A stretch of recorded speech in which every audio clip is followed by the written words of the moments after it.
Respected Health and Glow staff, நான் உங்க அவுட்லெட்டுக்கு வந்ததுக்கான reason ஒரே ஒரு மாய்ஸ்சரைசர் வாங்குறதுக்கு தான்.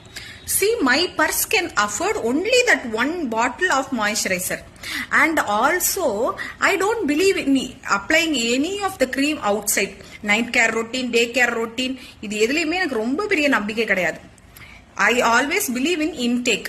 இந்த ரைஸ் வாட்டர் மூஞ்சில தெளிக்கிறது, ஆப்பிள் ஃபேஷியலா அப்ளை பண்றது இல்ல. காலங்கத்தால ஏஞ்சி கஞ்சி தண்ணியை குடிச்சிட்டு ஆப்பிள் தின்றுவேன் நான். ஓகே, எனக்கே தெரியும் என் மூஞ்சில இவ்வளோ கருவளையம் இருக்கு, ஓப்பன் போஸ் இருக்கு, மூக்குல பிளாக் ஹெட்ஸ் இருக்கு. இதெல்லாம் எனக்கே தெரியுமா? நீங்க எனக்கு சொல்லவே தேவையில்லை. சி ப்ளீஸ், நான் எதுக்கு வாங்க வந்தனோ அதுக்கு பில்ல போட்டு என்ன அனுப்பிடுங்க. Please don't waste your time and my time. And also don't do all these tensions of India with me.